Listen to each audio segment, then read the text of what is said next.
Yo, what's up folks? Welcome back to OG DIY. I'm back in the garage, but this time I've got the garage door open. Yes, even though there's still snow on the ground, you can see it back there, the temperature is warmed up quite nicely here in Texas. I think we're gonna be up in the 50s today, may touch 50. So garage doors open, better light, and on to the next maintenance items that need to get done. This video, I'm gonna take on the rear diff drain and refill. So let's get after it. Got the truck up in the air, and let's start looking at everything we need to get this job done.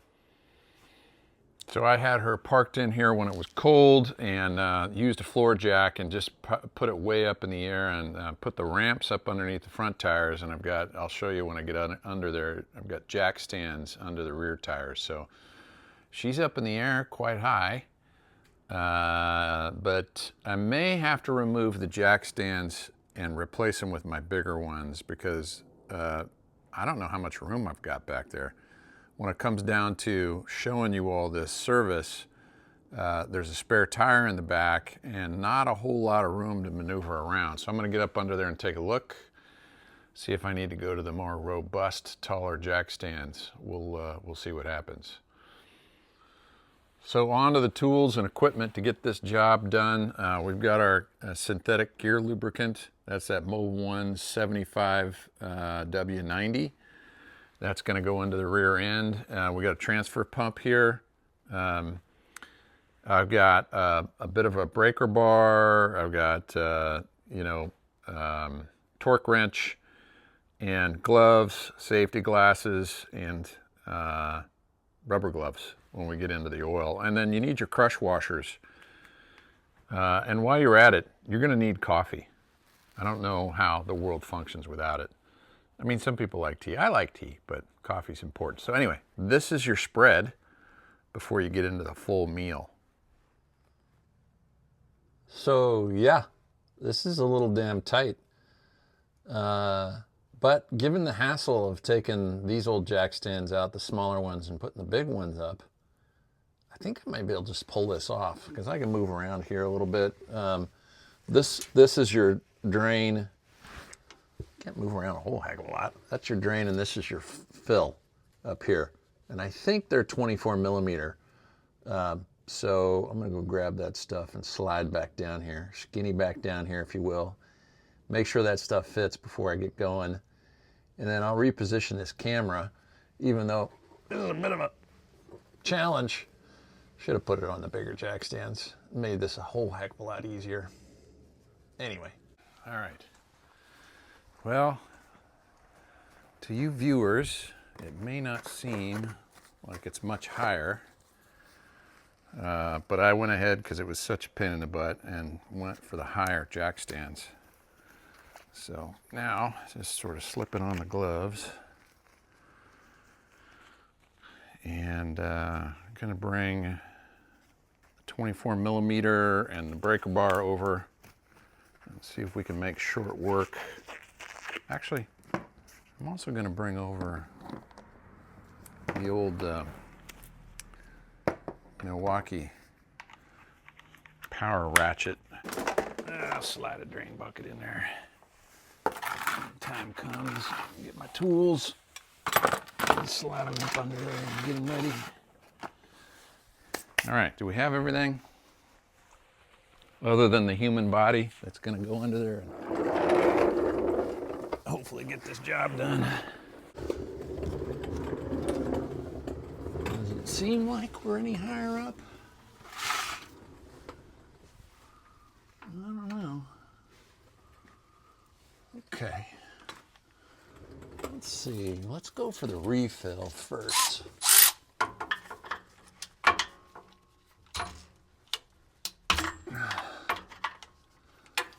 Did that do it? That did it. It was just, they always say, get your refill open first, because if for some reason your refill gets stuck, then you're going to be in real trouble. Right? Because the refill gets stuck, and then you've drained this out successfully. Then what do you do? then you're in trouble, right? We don't want that. That's the last thing we want, is trouble. So I think we're ready here. And may not even need a breaker bar. As long as I can just turn this when it's not in power mode. And away we go. She's loose. Thanks to the old Milwaukee power wrench. Thanks to the old Milwaukee power wrench, we're making quick work of that. So let's get this in a spot. Here we go. Ready? I gotta tell you, that looks pretty dang clean. This is, I think, magnetized, but I'm not seeing any metal fragments on here. I gotta get out and look at it in the sunlight. Yeah, I'm very impressed by how clean that gear oil is. So that could have been serviced somewhere along the line.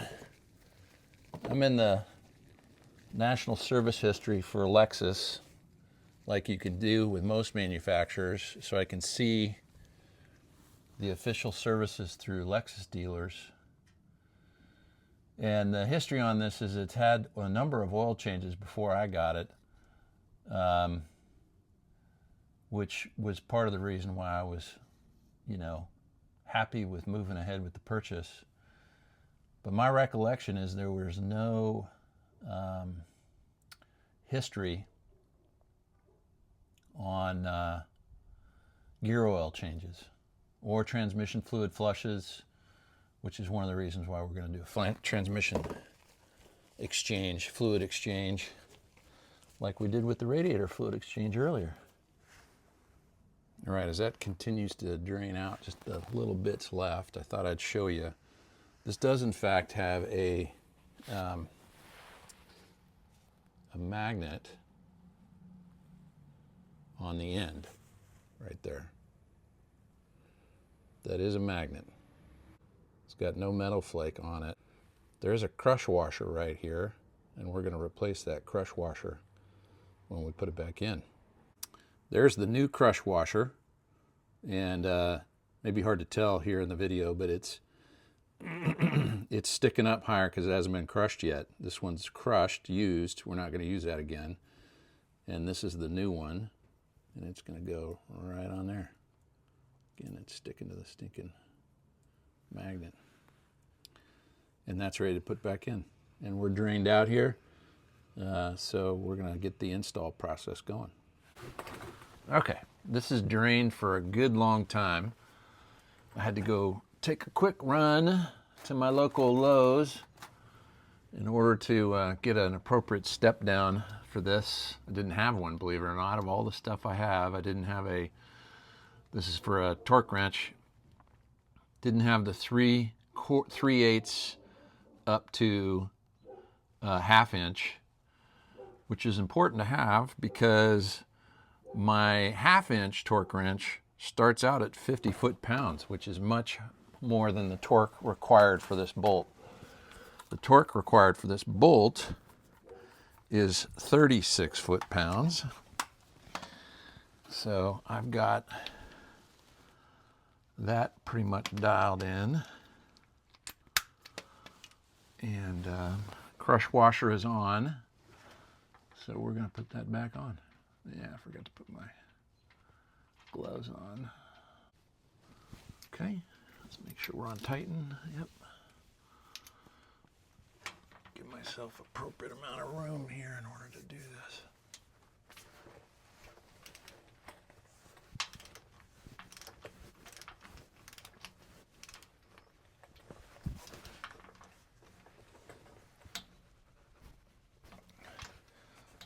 Yeah. All right, let's get this grease out of here.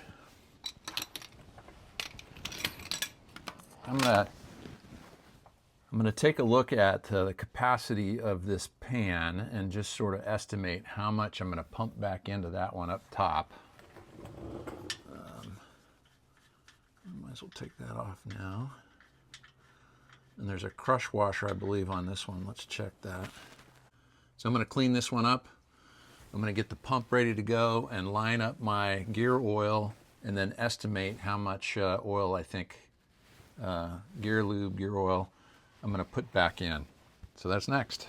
All right, I got the pump. And I went ahead and sort of positioned all of the gear lube bottles. Now there's bubbles going into here. So that is a mess.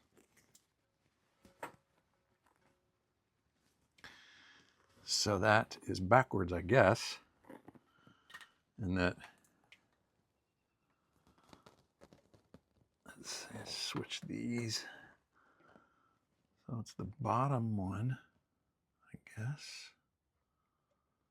Nice mess, dude. Nice. Got that stuff everywhere on my shirt. Nice. That's going to be a great moment for the laundry mama. And she's going to say, what the hell did you get on that shirt? And I'm going to say, gear oil. And she'll say, well, no wonder your shirts are all stained. And, I'll have to agree with her. All right. See if I can get this into a cleaner state. I like to have it clean so I can see what's going on, right? If you can't visualize what you're working with, not visualize, if you can't see what you're working with, it can be problematic. All right, let's see if this fixed that. So I just turned the hoses, switch the hoses. Now I got oil everywhere. That's the fix. Wow.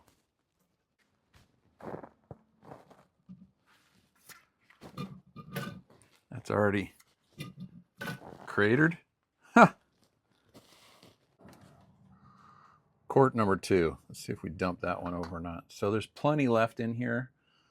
And one of the things I've seen on the worldwide interweb is combining everything back into one again will allow your pump to better pull what it needs to. So we're going to do that too. So when we get these things down to sort of an empty status, quote unquote, then we will am I squirting that somewhere all over the place? I don't think so.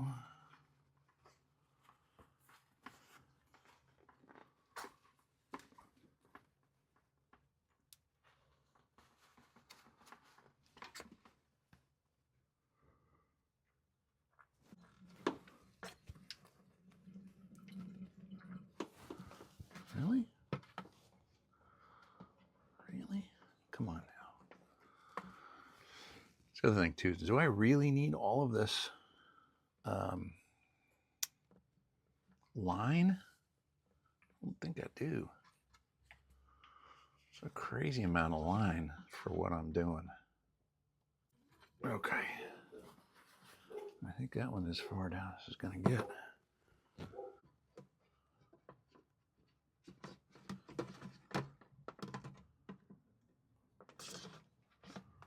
I'll do a better job with this one.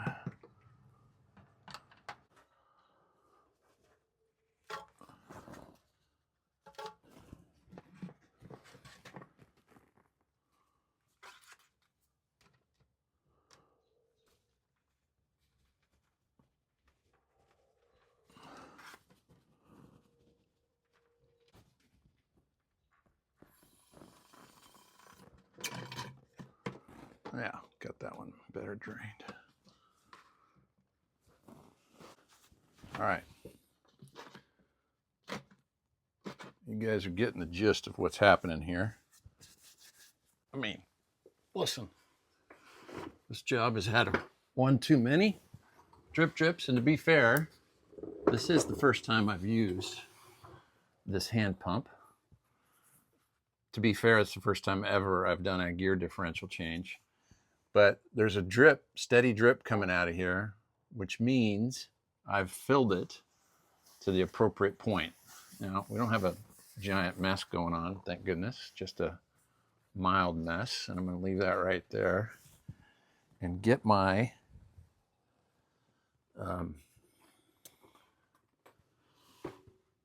my top fill nut.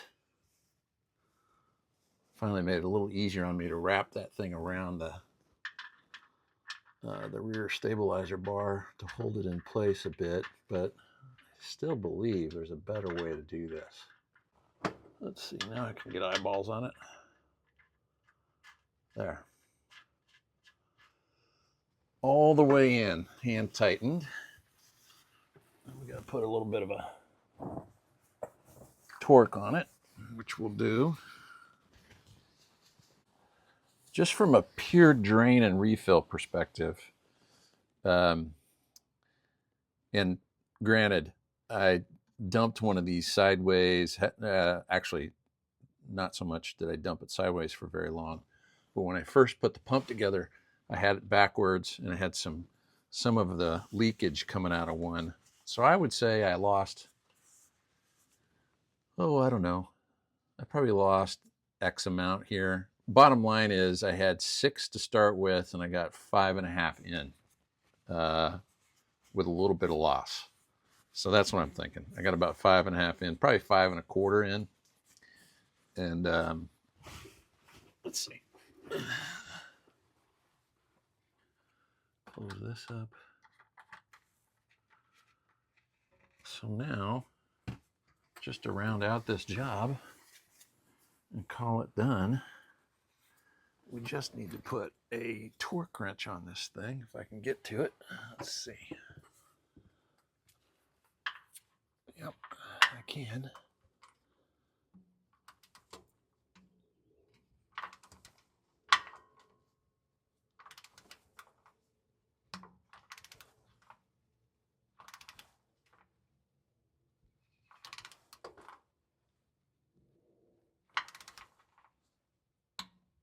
There. All right. All right, gang, that's a wrap with the rear differential gear lube change. I think if I were to put that on a scale of 1 to 3, 1 being easy, 3 being hard, I'd probably give it a 2, only because, you know, you got to jack up the car and get up under it. And now I'm thinking about it, I probably wouldn't use that roll around cart. That thing was a pain in the butt. It put me up too close to the undercarriage of the car. So I'd probably just scooch up under the car and do it, you know, from the ground. That'd give me more room. And then a bit more coordinated on the use of the quart pourers and the pump. I'm going to trim off some of that excess pump line. I don't even need it. So I give it a 2, and I think with all those other things, had I had those better in hand, I'd probably give it a 1. It's really simple. 24 millimeter bolt, torque wrench, the gear lube, a pan to drain the gear lube out, the crush washers. Don't forget those, because you'll have some leaks if you don't have those crush washers. And frankly, that's it. This job should take max a half an hour at home. Next time I do it, I'm going to time myself, and I bet you it's going to be at 30 minutes or under. This time, it took too damn long because I ran to the store to get something, and I had to, you know, clean up some messes and whatnot. The old whatnot. All right, so that's a wrap on this portion of the video. Thanks for joining me. Please hit that like button. Please subscribe. I got a budding channel here at OG DIY, and I could use the help and support. Hopefully you learned something from this and you can apply it to the jobs you're doing at home, saving a little bit of money along the way. Hopefully saving quite a bit of money rather than paying the big retail number to have somebody else do it. So anyway, be good. More to come. Bye-bye.